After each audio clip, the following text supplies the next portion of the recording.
You know, usually when we think about studying classic literature, there's this expectation of, well, I guess reverence. Right, a very specific kind of politeness. Yeah. It feels like stepping into a very quiet, very sterile museum. You know, you open a leather-bound book, the pages smell a bit like vanilla, and you're supposed to just quietly absorb the untouchable genius of the past. It's a comforting approach, to be honest. We like our classics to be neat. We want to categorize them, put them in a pristine glass display case, and just have them sit nicely on a shelf. But then you step into the actual world of Elizabethan theater. And specifically, when you step into William Shakespeare's A Midsummer Night's Dream, suddenly that quiet museum is just completely trashed. Oh, absolutely. It's in ruins. You look around and realize this literary landscape isn't pristine at all. It is covered in mud. It is incredibly loud. It smells like stale ale and unwashed bodies. And honestly, it's kind of dangerous. It is the absolute definition of muddy waters, theatrically speaking.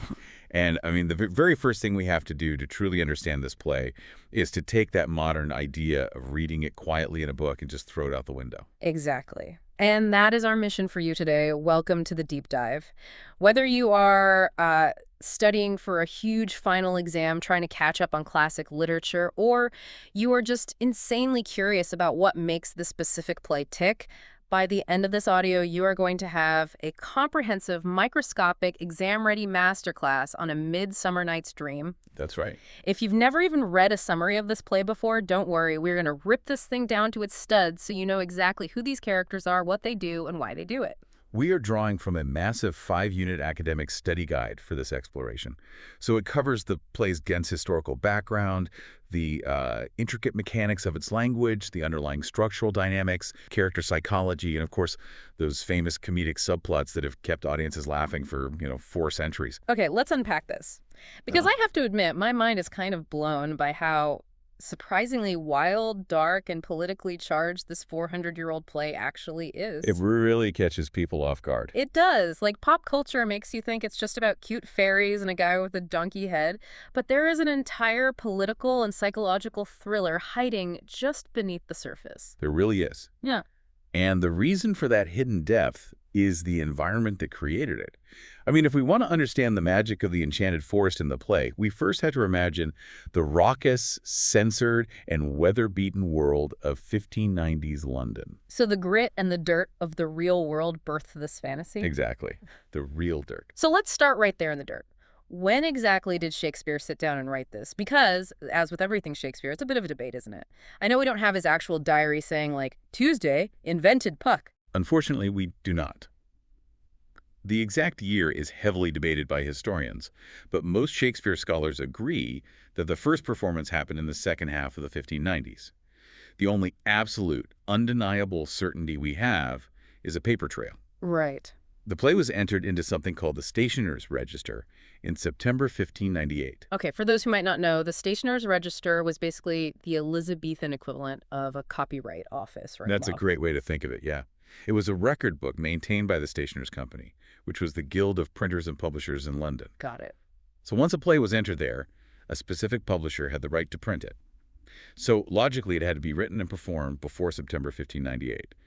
And based on stylistic evidence and historical references within the text, a current, widely accepted view narrows the creation date down to around 1595 or 1596. Which brings up the occasion for the play. I was always taught in high school that this was written specifically for a big, fancy wedding. That is the traditional view, yeah. And it's heavily supported by prominent scholars like Harold Brooks. Brooks argues it was an occasional play, meaning it wasn't just written for standard public consumption on a random Tuesday, but rather for a specific, grand occasion, an important aristocratic wedding. And it makes perfect sense when you look at the plot. Like, for anyone who hasn't read it, the entire narrative frame of A Midsummer Night's Dream is a wedding. It is. It literally opens in the court of Athens as Duke Theseus and the Amazon Queen Hippolyta are preparing for their nuptials, and it ends with their wedding celebration, along with, 2 other couples who get married alongside them. It's an incredibly fitting structure. I mean, if your theater company is hired to perform a play at a real-life aristocratic wedding, framing your story with a fictional aristocratic wedding is a brilliant way to honor the hosts. It's like holding up a flattering mirror to the VIPs sitting in the front row. Theseus is the Duke of Athens. He's wealthy, powerful, authoritative. Hippolyta is royalty. They are powerful aristocrats, just like the people who would have been paying the Chamberlain's men, which was Shakespeare's company, for this hypothetical wedding performance. Exactly. And historically, there were a few major weddings around 1595 and 1596, such as the wedding of Thomas Berkeley and Elizabeth Cary, that scholars have pointed to as the possible event. Right. However, it is crucial to note that many modern critics push back against this theory quite aggressively. Wait, really? Why? It seems like such a perfect puzzle piece. Simply because there is no concrete historical record proving it. We have no diaries, no payment ledgers, no letters from the time saying, I saw a lovely new play by Will Shakespeare at the Cary wedding today. I see. So without that hard evidence, critics argue that assuming it was a wedding play is just romanticizing the text. It might just be a play about weddings written for the general public, who also happen to love a good romance. So it might just be a great story we tell ourselves. But what about the ultimate VIP, Queen Elizabeth I? I read that there are all these very specific, glowing compliments embedded in the text that suggest she was sitting right there in the audience, and Shakespeare was just trying to score some serious brownie points.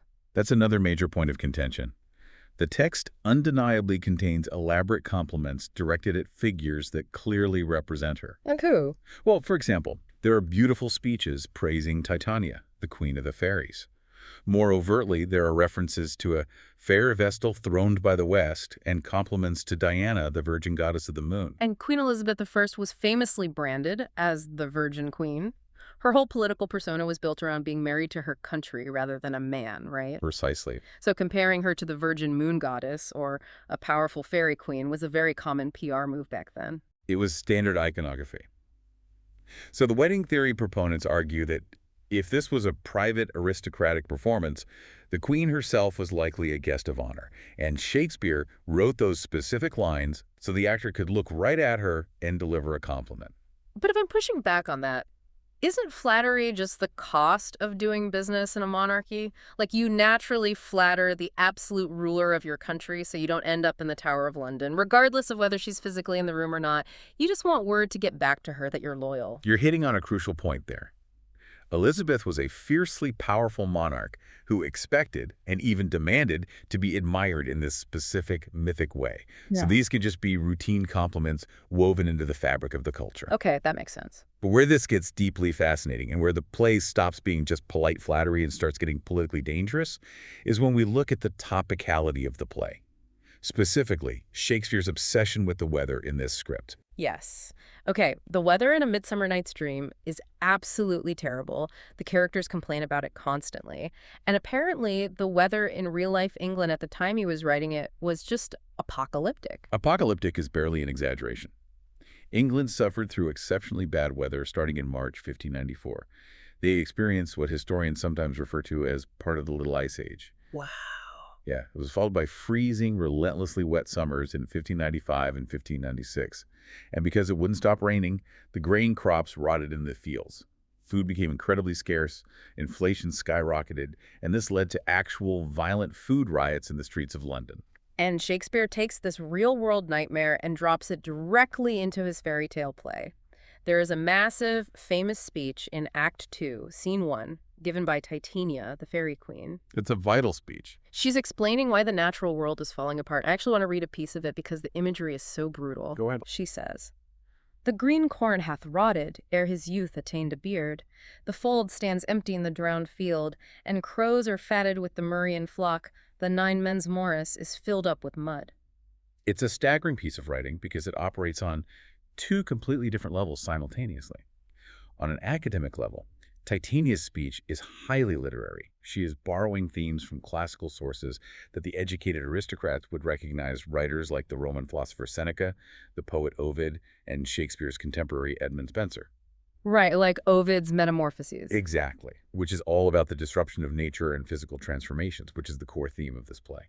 But on the other level, it's just raw reality. When she talks about crows getting fat by eating diseased sheep, the murrian flock, and the fields being drowned in rain, that isn't some abstract classical metaphor. That is what the people in Shakespeare's audience literally saw when they walked to the theater that day. Precisely.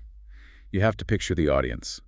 The wealthy patrons are in the covered galleries, but the vast majority of the crowd are the groundlings, the working class people standing in the open yard around the stage. The ones standing in the mud. Yes. These are the people who are directly affected by the rising bread prices and actual gnawing hunger. When Titania mentions the Nine Men's Morris being filled with mud, she's talking about a popular outdoor board game played on squares cut into the turf. The endless rain had turned their simple recreational spaces into unusable swamps. They would have instantly recognized their own miserable reality in her words. So Shakespeare is directly addressing a starving, angry audience. But here is the part that blows my mind. Why does Titania say this is happening? She doesn't blame global weather patterns. No, she doesn't. She says the reason the crops are rotting is because she and her husband, Oberon, the fairy king, are having a fight. They are having a marital spat over who gets to keep a cute little changeling boy, and because the king and queen of the fairies are out of harmony, the entire planet is suffering. It all ties into the Elizabethan concept of the great chain of being. They believed there was a strict, divine hierarchy to the universe. God at the top, then angels, monarchs, nobles, commoners, animals, down to rocks. Right. If the monarch at the top of the earthly chain was unstable or out of harmony, that chaos would literally trickle down and infect the earth itself, causing storms and plagues. So by having the fairy monarchs fight, Shakespeare is showing that trickle-down chaos. But wait, the food riots in real life 1596 were against bad governance. The starving public felt that the real, mortal Queen Elizabeth and her advisors were partially responsible for their misery. But Elizabeth didn't exactly have a suggestion box for criticism, did she? She absolutely did not. Elizabeth I was a brilliant ruler, but she was ruthless when it came to dissent. She did not tolerate criticism of her governance. Playwrights and pamphleteers who stepped out of line found themselves imprisoned, mutilated, or executed. So Shakespeare's basically walking a terrifying political tightrope without a net. He wants to talk about the suffering of the commoners. He wants to reflect the reality of the food crisis. But if he even hints that the mortal queen's governance is causing it, he's dead. Which is why the fairy distraction is a masterstroke of survival. He taps into the genuine anger of the public, but he displaces the blame. He makes a supernatural, fictional fairy king and queen responsible for the bad harvests. Ah, so it's a cover story. It gives him complete plausible deniability. If the authorities question him, he can say, "I'm not talking about London. I'm talking about magical fairies in a forest." It's a deeply veiled hint at the consequences of bad governance, wrapped in a fantasy. And just to make absolutely sure his head stays attached to his neck, at the very end of the play, he has the fairy Puck deliver this famous epilogue directly to the audience. He says, "If we shadows have offended, think but this, and all is mended, that you have but slumbered here while these visions did appear." It is essentially a poetic legal disclaimer.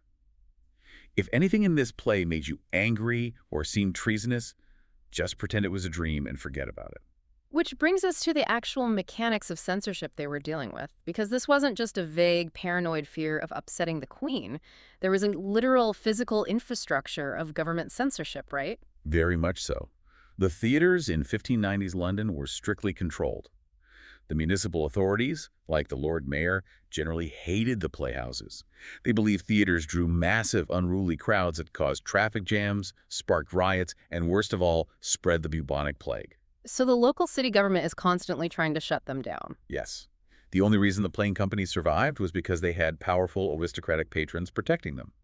But even with protection, every single script a playwright wrote had to be submitted to and approved by an official called the Master of Revels, who was an officer of the royal court. And Shakespeare, being the cheeky genius he is, literally writes a Master of Revels into A Midsummer Night's Dream. He does, yes. There is a character named Philostrate.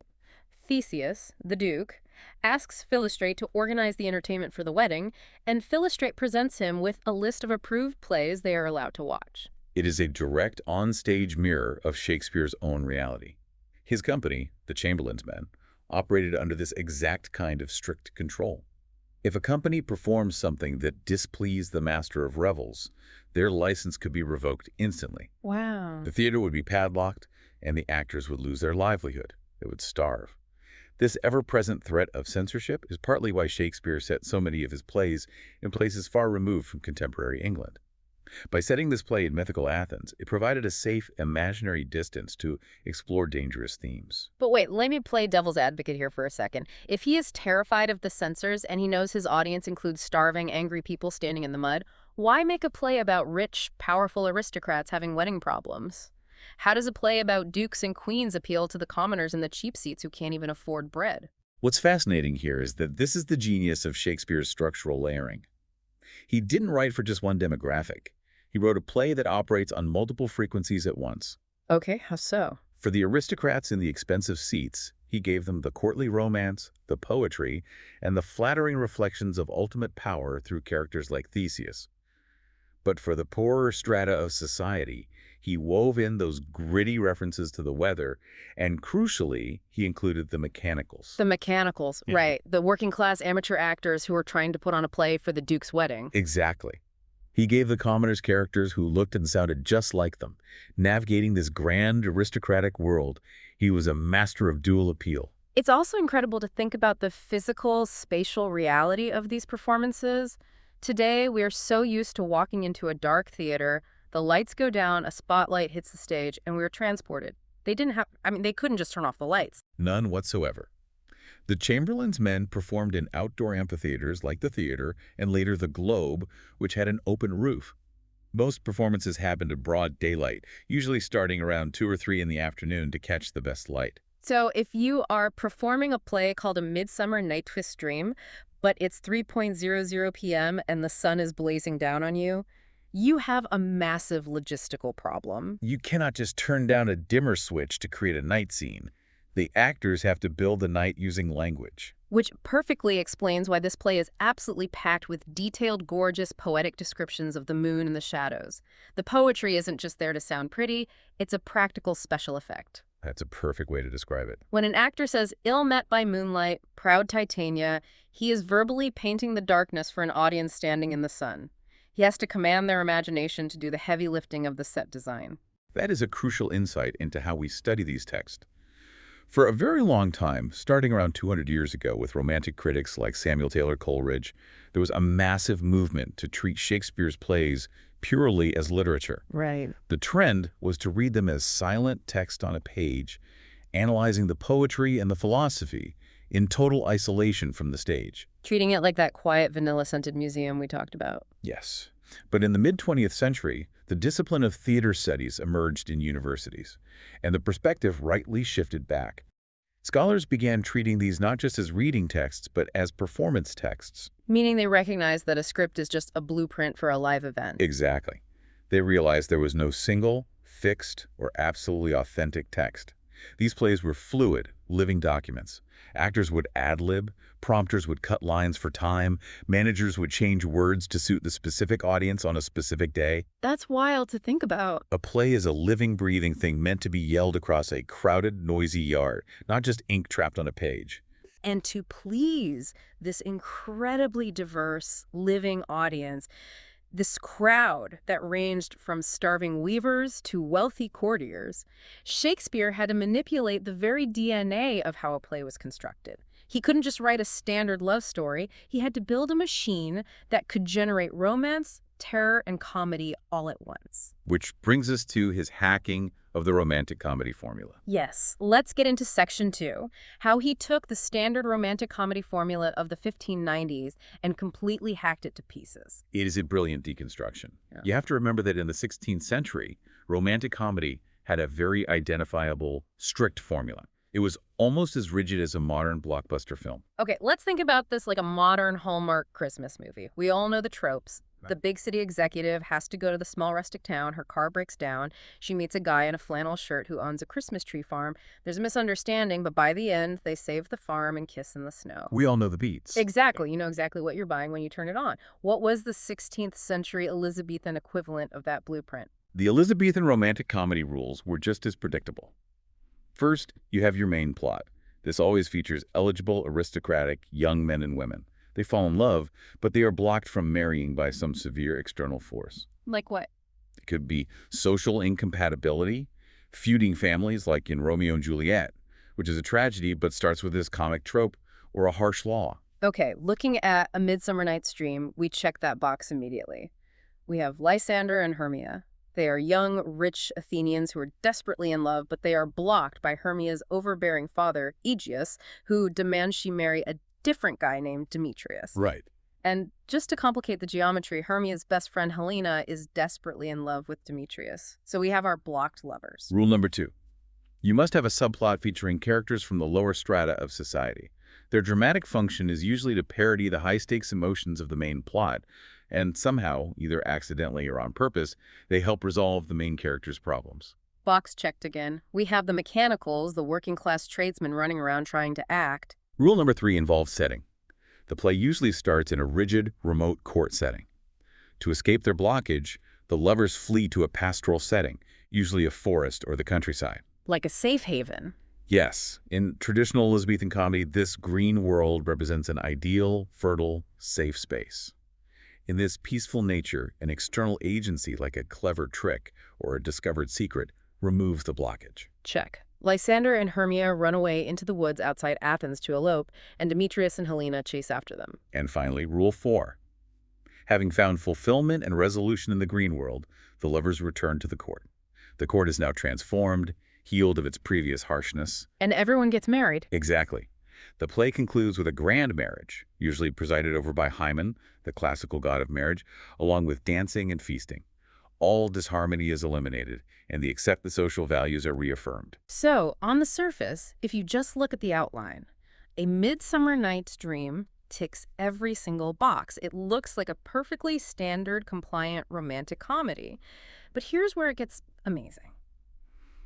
Shakespeare takes this predictable blueprint and he infects it with chaos. It really does. He introduces 3 major innovations that twist the formula until it's barely recognizable. Let's start with the first hack, the pastoral flight. You mentioned that usually the forest is this ideal, safe haven where everyone figures out their feelings. But in this play, the forest is a literal nightmare. It is a place of profound psychological distress. Instead of finding immediate pastoral peace, the aristocratic lovers encounter terrifying confusion. It is pitch black, they are lost, and they are subjected to forces they cannot comprehend. It sounds like a horror movie. It essentially is for them. Oberon, the fairy king, ostensibly tries to help them by using magic to make the right people fall in love.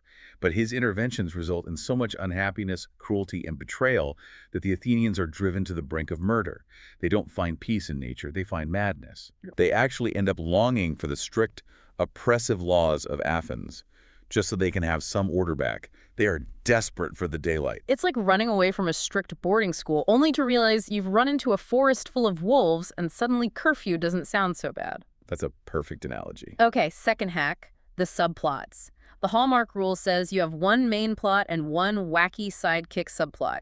Shakespeare says, no, I'm giving you 3 entirely distinct subplots that are all going to crash into each other. He creates 3 overlapping societies.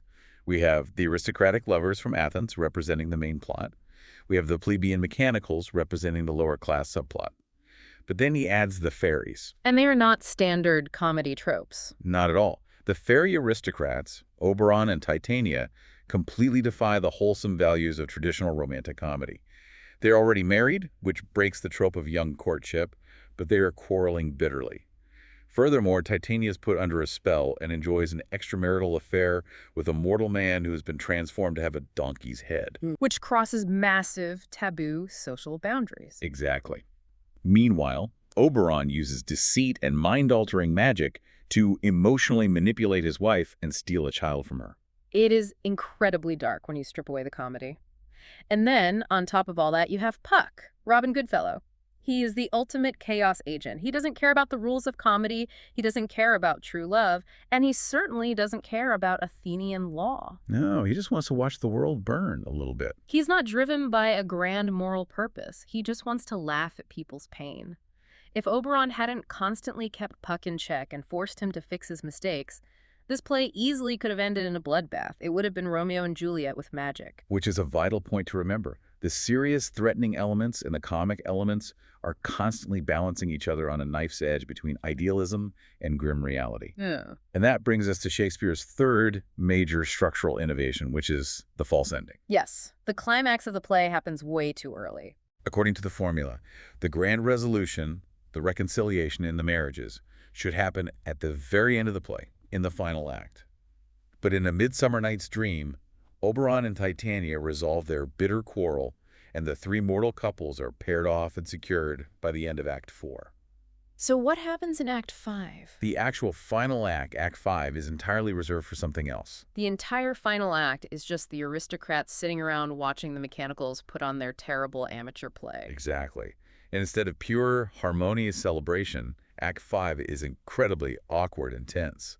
The aristocrats sit in their fine clothes and ruthlessly, snobbishly mock the working-class actors who are trying their best to entertain them. It's so uncomfortable to watch. There's a distinct, uncomfortable lack of harmony.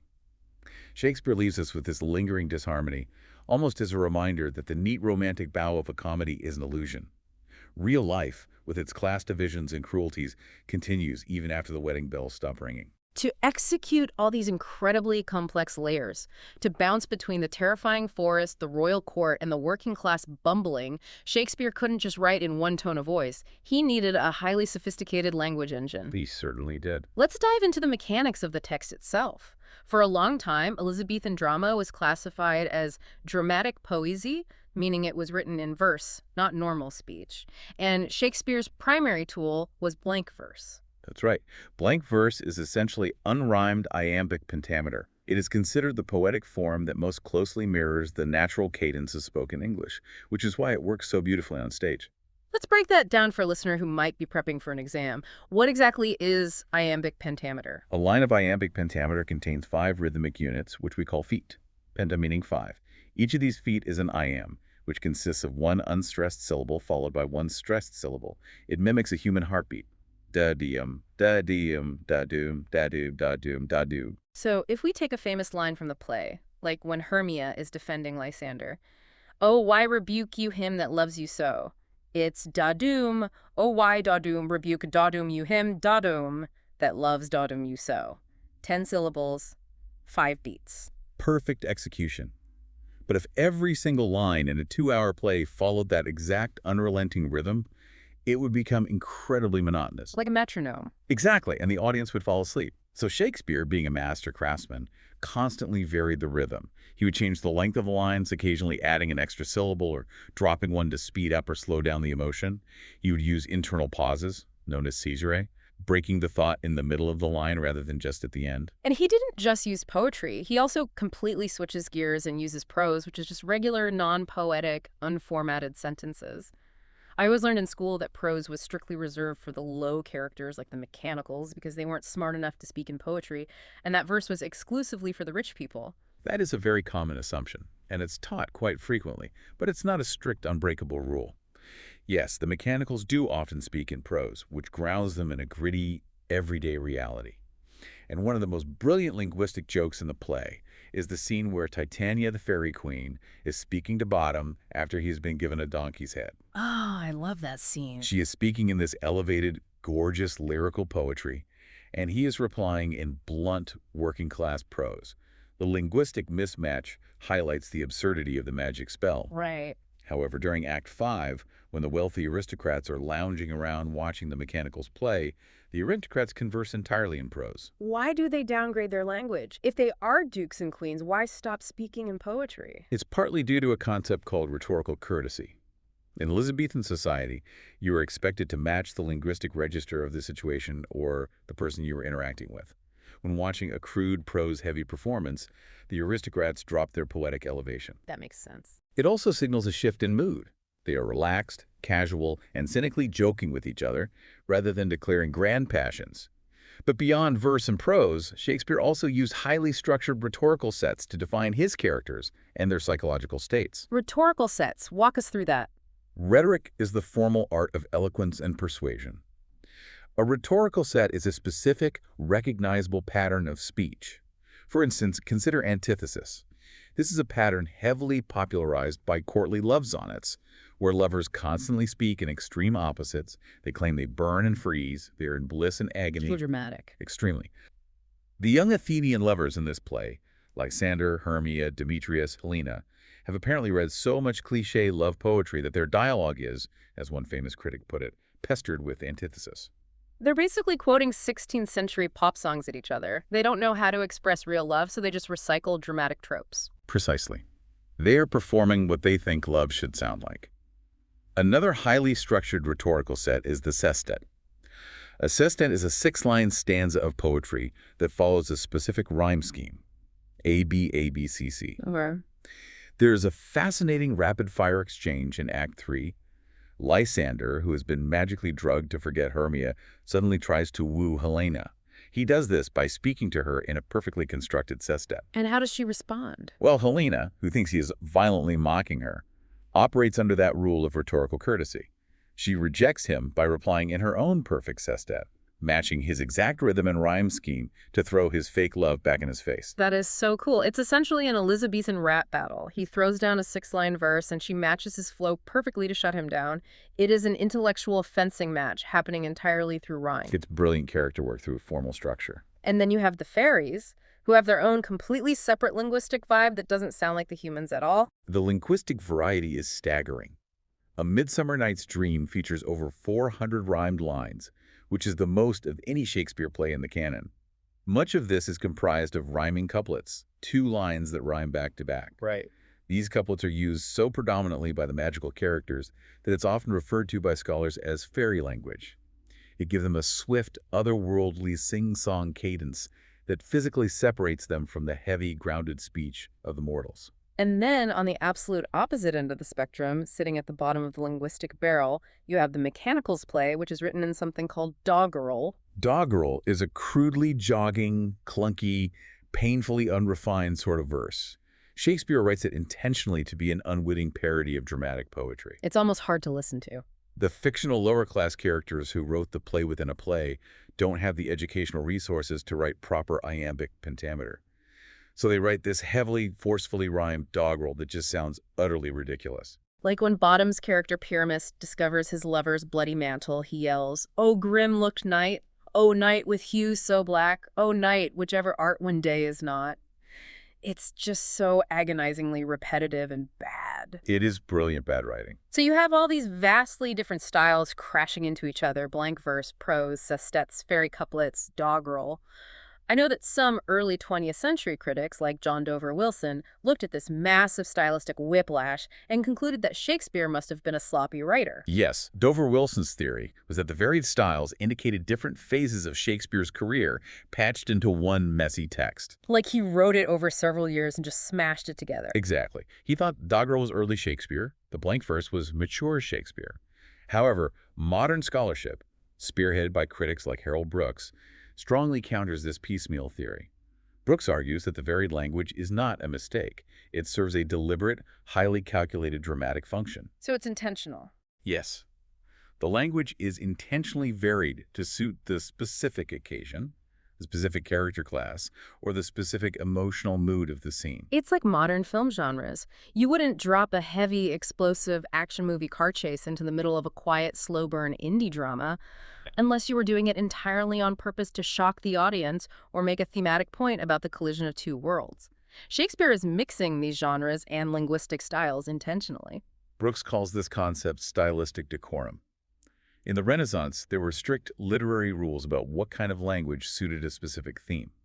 You couldn't use bawdy, cheap doggerel for a tragic death scene, and you couldn't use grand blank verse for a scene about fixing shoes. Right. But A Midsummer Night's Dream contains massive amounts of passionate lyricism side by side with crude comedy. Why? Because the decorum of a romantic drama filled with fairies permitted it.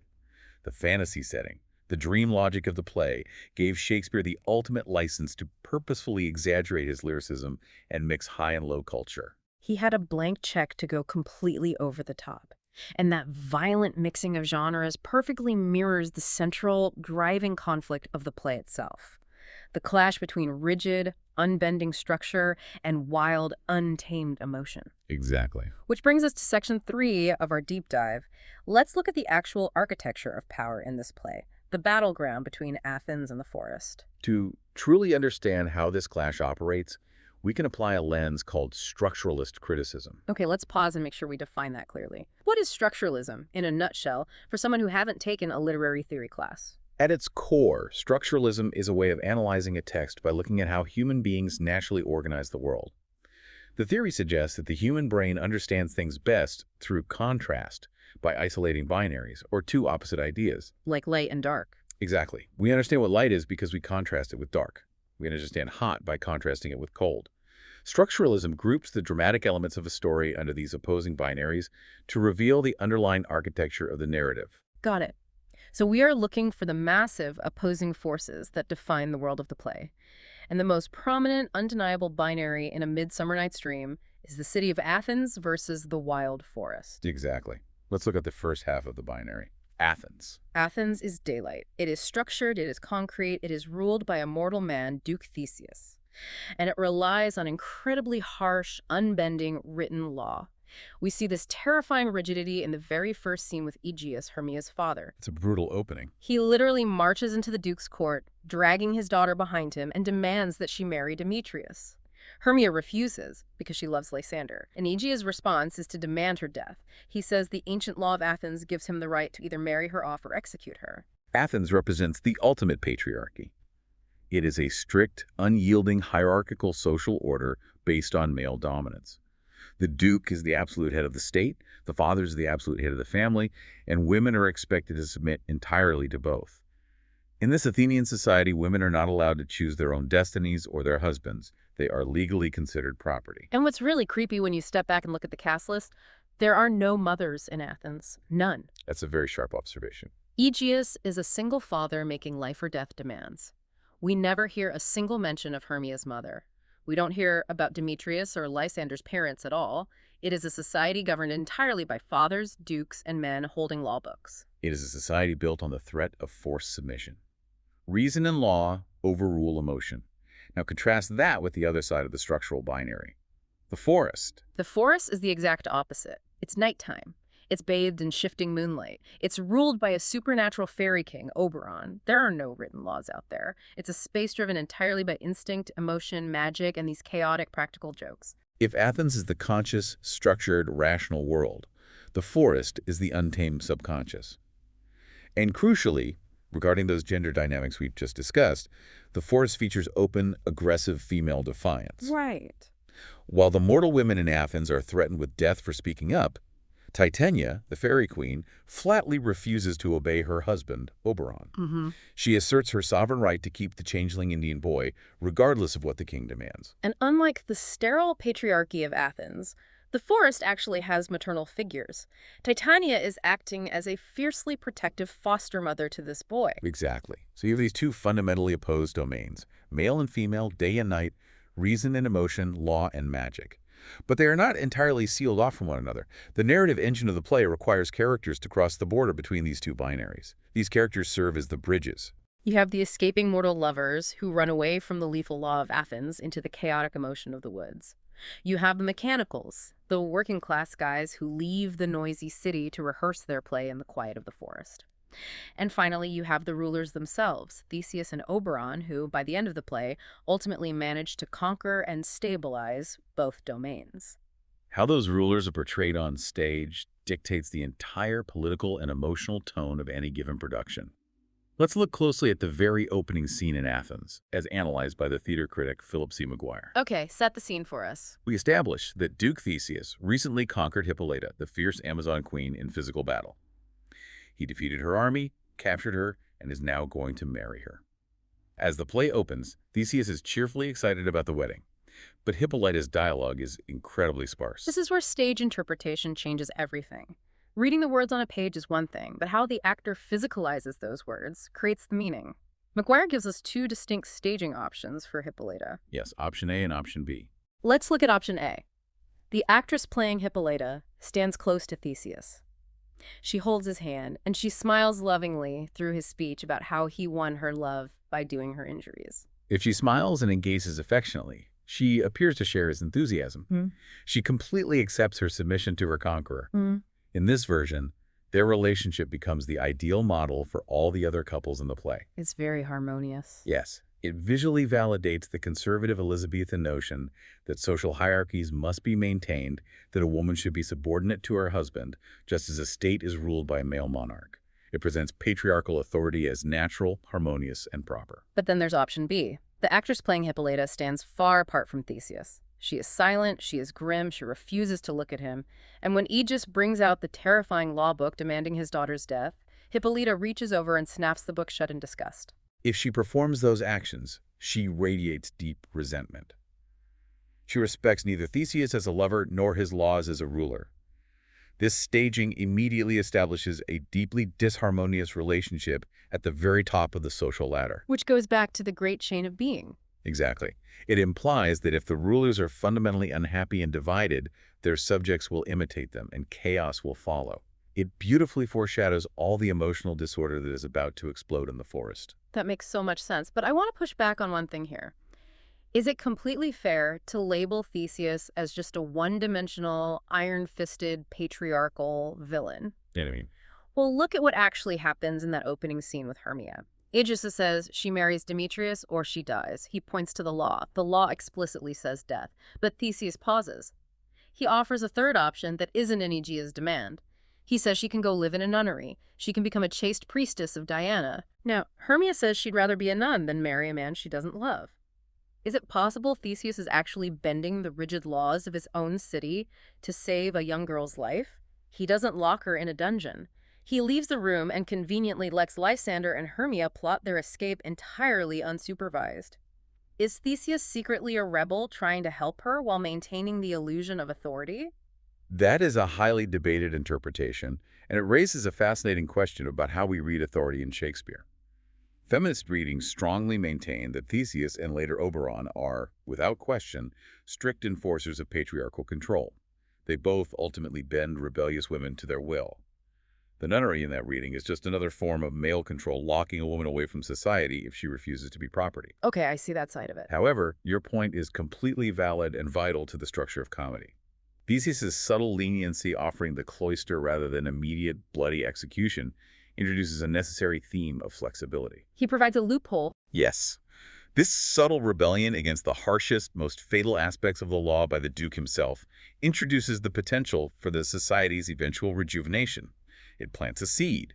It foreshadows the end of the play, where Theseus will completely overrule Aegeus, relax the rigid laws, and bless the lovers' marriages. But to get to that happy rejuvenation, the characters first have to survive the psychological meat grinder of the woods.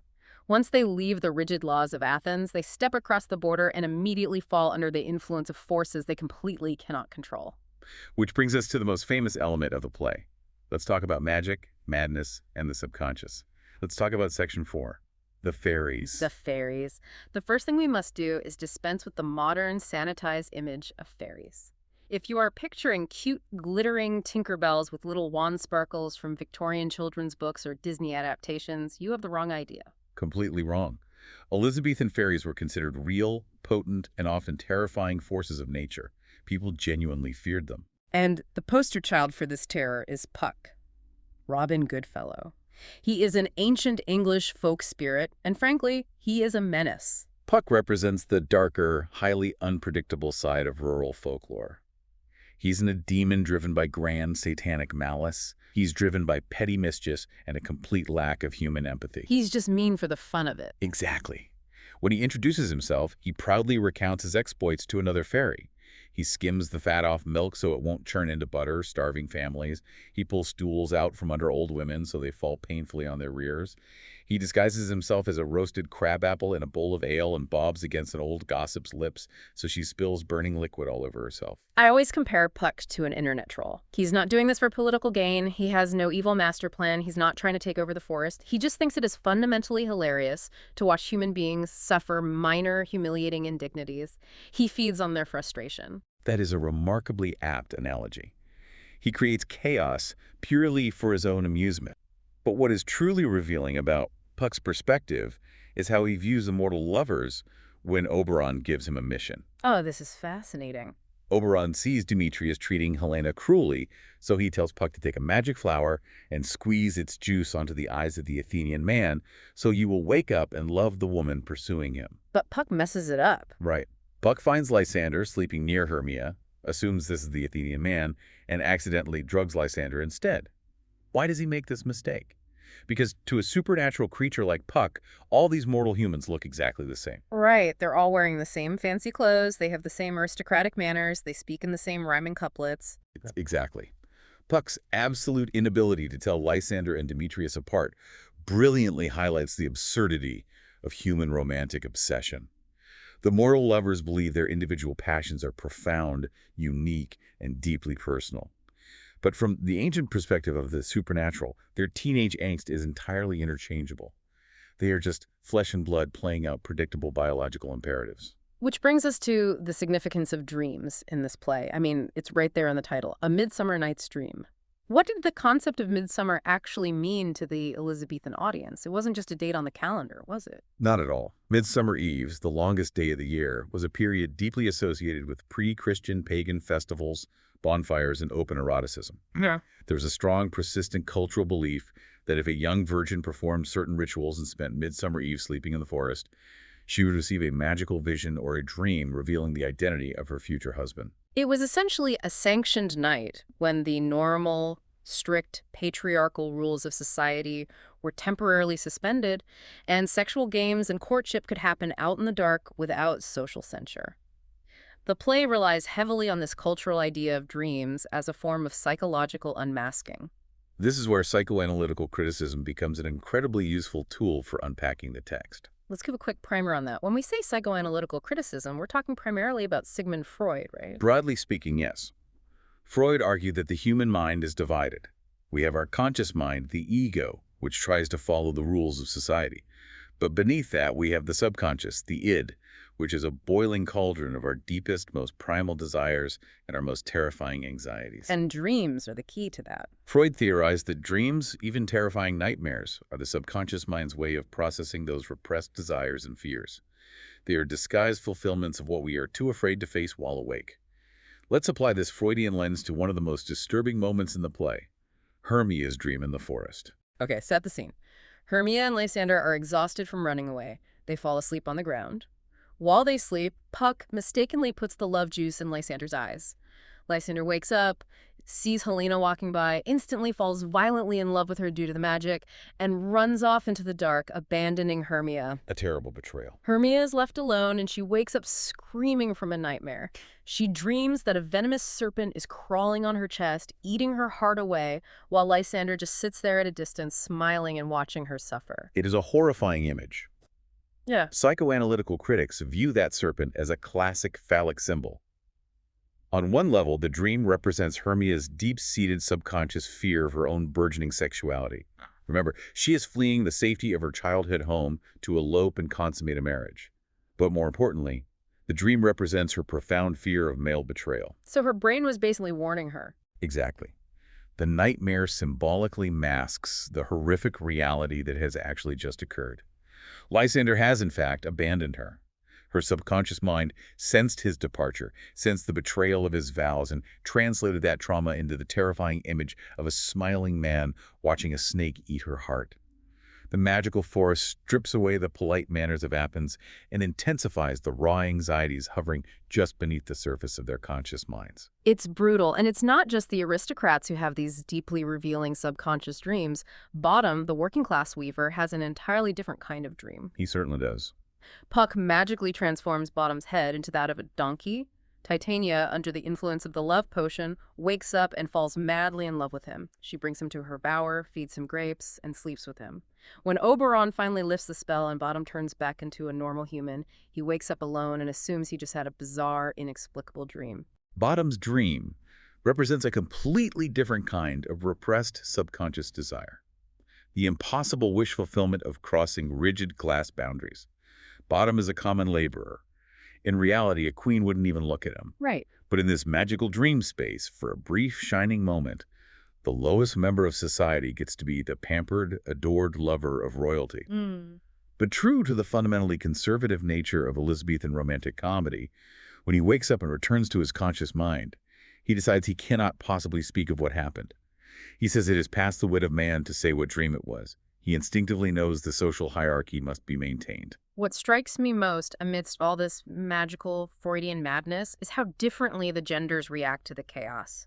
The men in this play completely lose their minds. Lysander and Demetrius change their lifelong sworn allegiances in an absolute instant just because a fairy drops some flower juice in their eyes. They turn on each other instantly. They go from loving Hermia to violently hunting each other through the woods with swords over Helena.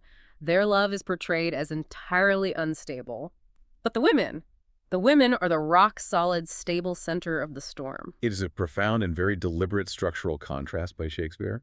Yeah. While the men's affections shift wildly and violently at the drop of a hat, the women remain remarkably, painfully constant in their commitments. Hermia and Helena have this beautiful, deep, lifelong childhood friendship. Helena has this famous speech where she calls it a double cherry. Two berries molded on one single stem. They grew up together, sewing together, singing together. Yes. And even when the fairy magic drives the men to physically threaten them, and the girls themselves are pushed to the absolute brink of physical violence, trading insults about their height. Hermia calls Helena a painted maypole. Helena calls Hermia a fierce little puppet. Their emotional core is still much more anchored than the men's. They are reacting to trauma, not changing their fundamental identities. And we see this theme of female loyalty beautifully mirrored in the fairy world as well. Why is Titania fighting Oberon in the first place? She refuses to hand over the changeling Indian boy to him because of her deep, unwavering loyalty to the boy's mortal mother. Right, the mortal mother. The mother was a votaress of Titania's order. Titania shares this incredibly poignant, beautiful memory of sitting with this pregnant woman on the yellow sands at night, watching the merchant ships sail by, laughing together. The woman died in childbirth, and Titania took the boy to honor her friend. Her loyalty is to female sisterhood and sacred maternal duty. And Oberon's response to that beautiful sisterly loyalty is to drug his wife so she falls in love with a literal ass just so he can steal the child while she's distracted. It's emotionally brutal. It is. But if we connect this trauma to the bigger picture of the play's structure, the magic juice operates in a strange, twisted way as a form of necessary cathartic therapy. Therapy. How so? Well, the journey into the dark forest strips all these characters of their civilized, polite societal masks. It forces them to confront their repressed nightmares, their basest instincts, and their capacity for cruelty. It's like extreme exposure therapy. You have to completely lose your mind and your dignity in the woods to find out who you really are beneath the fancy Athenian clothes. Precisely. The Freudian view suggests that once this horrific, dreamlike vision is over, once they wake up exhausted on the forest floor at dawn, the characters are left with a greater perception of others and a deeper, more humbled insights into themselves. They have faced the monster in the dark. They return to Athens, purged of their arrogance, ready to be integrated into a healthy society. Okay, so the wealthy aristocrats get their intense magical therapy, they learn about themselves, and they head back to their mansions to get married. But where does the working class fit into all of this? This brings us to Section 5, the mechanicals and the play within a play. Let's talk about the guys at the bottom of the food chain. Positioned at the absolute lowest rung of the social ladder in this fictional Athens, we have the mechanicals. And they are unique in several crucial ways that separate them from everyone else in the text. First, they are defined entirely by their manual professions, not by noble titles. We have Snug the joiner, Flute the bellows mender, Snout the tinker, Quince the carpenter. And Starveling the tailor, which, as the study guide astutely points out, is a very literal, grim description of the hunger crisis in 1596 that we discussed earlier. These characters don't represent ancient Greeks. They represent the massive, struggling, lower-class demographic of Shakespeare's actual Elizabethan audience. Furthermore, they are the only characters in the entire play with distinctively, undeniably English names. The aristocrats are classical Greek: Theseus, Aegeus, Lysander. But bottom, Quince and Flute are fiercely, loudly English. Shakespeare likely included them so the largest, most restless section of his audience, the groundlings, would have someone immediately identifiable to connect with on stage. And the absolute standout star among them is Nick Bottom the Weaver. He's a phenomenal character. He is bombastic. He thinks he can play every part in the play better than anyone else. And he is the only mechanical confident enough to talk back to dukes and queens without trembling. He's the only commoner who gets a full soliloquy, a speech alone on stage to share his inner thoughts. Why did Shakespeare give this one random weaver so much stage time and focus? Historically, the role of Bottom was written specifically for a man named William Kempe. Kempe was the superstar comic actor of the Chamberlain's Men. He was famous for his physical comedy, his dancing, and his ability to improvise.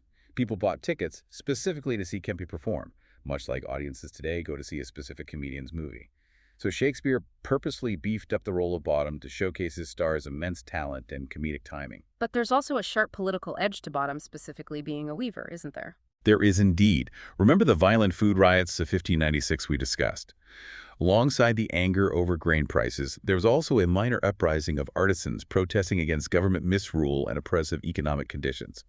And the primary leaders of that suppressed uprising were weavers. Wow, okay. So, by having Titania, a powerful magical queen, fall madly and submissively in love with a loud-mouthed, rebellious weaver, Shakespeare is executing a brilliant, subtle subversion of class and royal authority.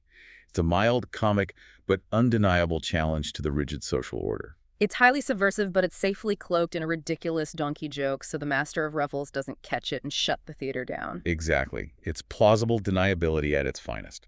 So the mechanicals leave the noisy city of Athens and go into the dark forest to rehearse their play. Quince, the director, says they have to rehearse in secret in the woods so that rival playwrights don't steal their brilliant ideas. Which is a hilarious meta-theatrical inside joke by Shakespeare. The play the mechanicals are rehearsing is so objectively terrible, so poorly written, that absolutely no one would ever want to steal it. But the joke does highlight the fierce, cutthroat nature of the Elizabethan theater industry, where playwrights and rival companies were constantly poaching ideas, plots, and even actors from one another. And the play they're rehearsing is titled The Most Lamentable Comedy and Most Cruel Death of Pyramus and Thisbe. The plot is about two young lovers whose families hate each other. They're forced to talk through a crack in a wall. They try to elope in the woods. There's a terrible misunderstanding involving a lion and a bloody cloak, and they both end up tragically committing suicide. It is functionally a direct parody of Romeo and Juliet, which Shakespeare had written around the exact same time.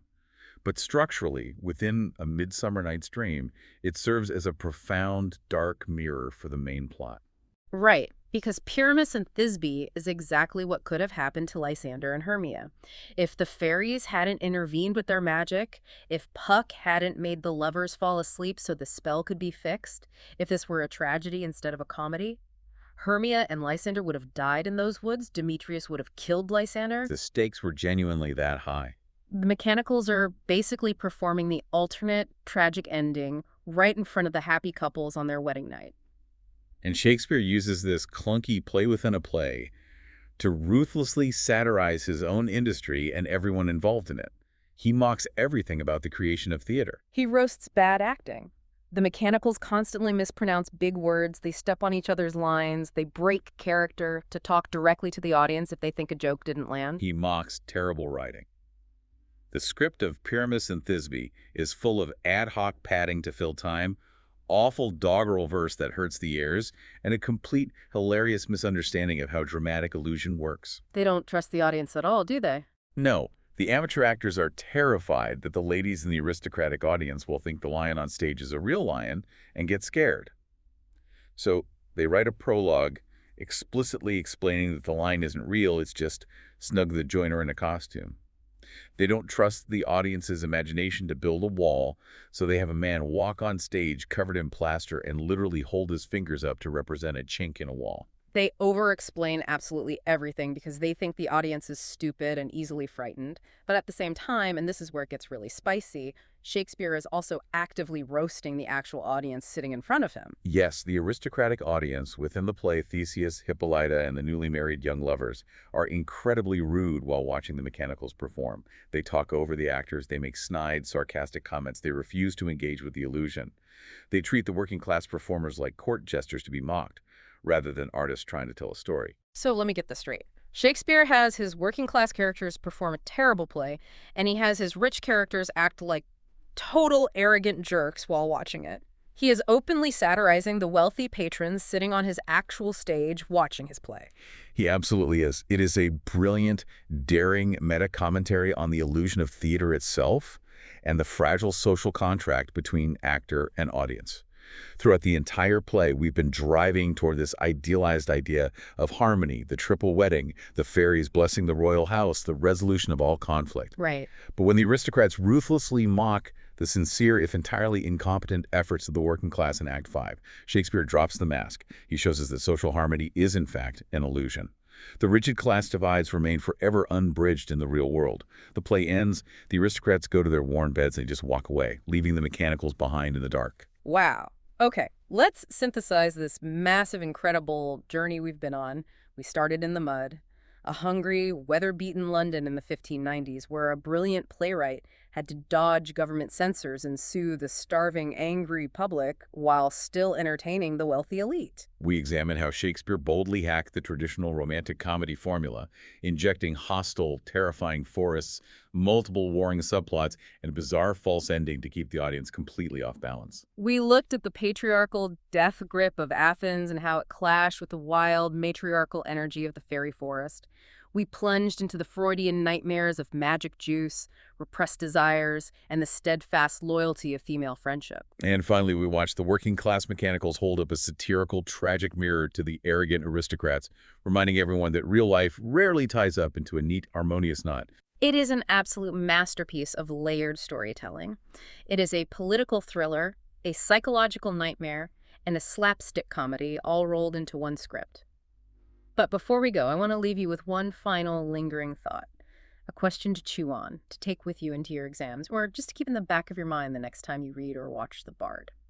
I think I know where you're going with this. So, what does Saul mean for you, the modern reader?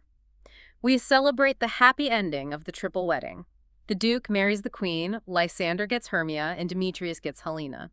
The fairies dance through the halls and bless the bridal beds. It seems perfect. But think about Demetrius. The forgotten victim. Exactly. At the end of the play, Puck reverses the magic on Lysander. He applies an antidote.